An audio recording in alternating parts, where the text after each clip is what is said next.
एक बूढ़ा भिखारी। हर दिन एक भिखारी दरवाजे के पास आकर भीख मांगता था और घर का मालिक हमेशा घर के बाहर आते ही उसे देखकर फिर जाया करता। कई बार उसके लिए गालियां भी बकता। वो कहता, तू जिंदा ही क्यों है? पूरी जिंदगी ऐसे ही भीख मांगेगा क्या? धरती का बोझ क्यों बना बैठा है?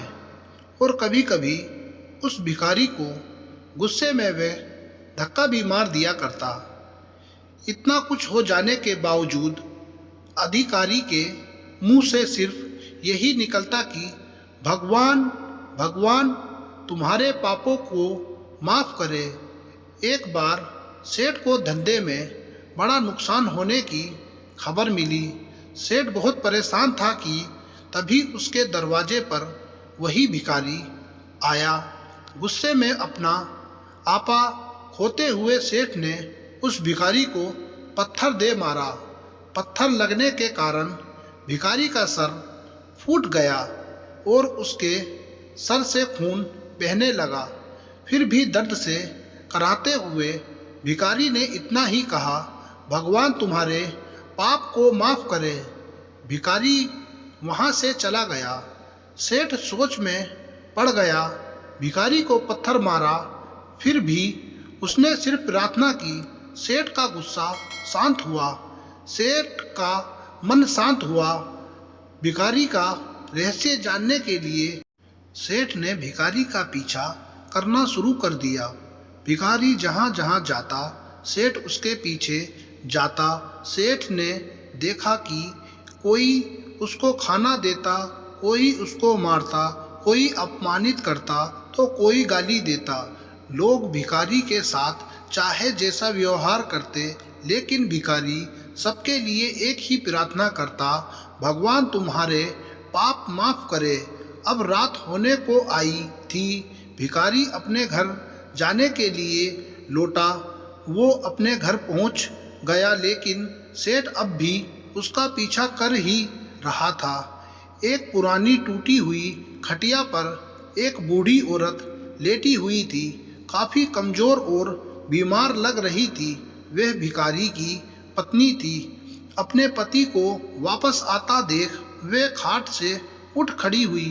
पत्नी ने अपने पति के भीख वाले कटोरे में देखा, उसमें सिर्फ आधी बासी रोटी थी। उसे देखकर वह बोली, आज बस इतना ही मिला, और हाँ, आपके सिर से खून निकल रहा है।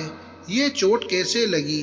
बूढ़ा भिखारी बोला, आज बस इतना ही मिला, किसी ने कुछ दिया ही नहीं, सब ने गालियाँ दी और एक नए पत्थर भी फेंकना, इसलिए मेरा सर फट गया।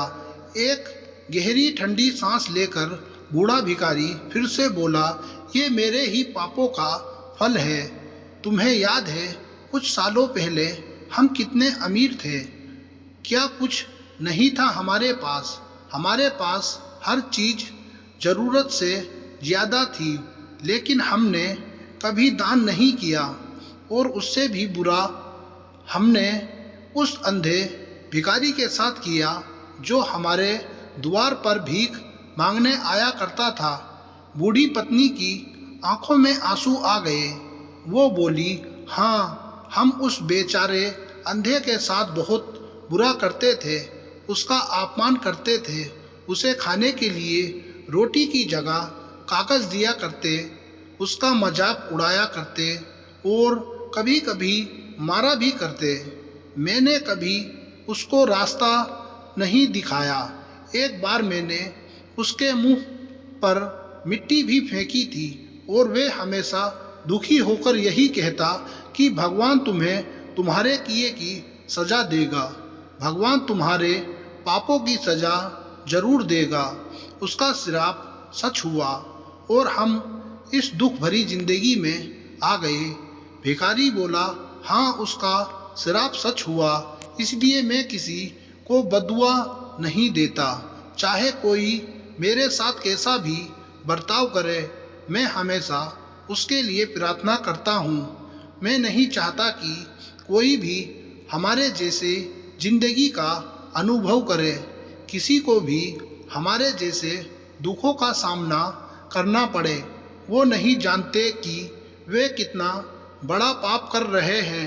इसलिए अनजाने में हुआ पाप की ऐसी सज़ा किसी को भी मिले मैं नहीं चाहता।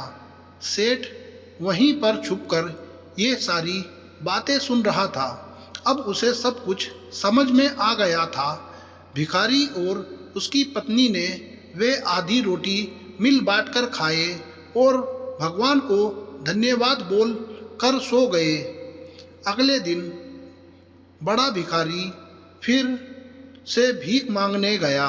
सेठ के घर के पास जाते हैं सेठ ने पहले से गरम रोटी या उसके लिए निकाल कर रखी थी। उसे देते हुए सेठ विनम्रता से बोला, माफ़ कर दीजिए बाबा, उसे बहुत बड़ी गलती हो गई। बूढ़ा भिखारी बोला, भगवान तेरा भला करे। इतना कहकर वह आगे निकल गया। इस कहानी से जो सीख लेने लायक है वह बड़ी ही सिंपल है कि आदमी चाहे किसी के बारे में बुरा कहे या भला करे, लेकिन भगवान सिर्फ कर्म के हिसाब से उसको फल देता है। क्या हुआ अगर भगवान नहीं दिखता है, लेकिन ये बात बिल्कुल सच है, उसके खाते में सबका हिसाब बहुत बहुत पक्का होता है। इसलिए जब किसी के लिए कुछ भी करो तो अच्छा ही करो।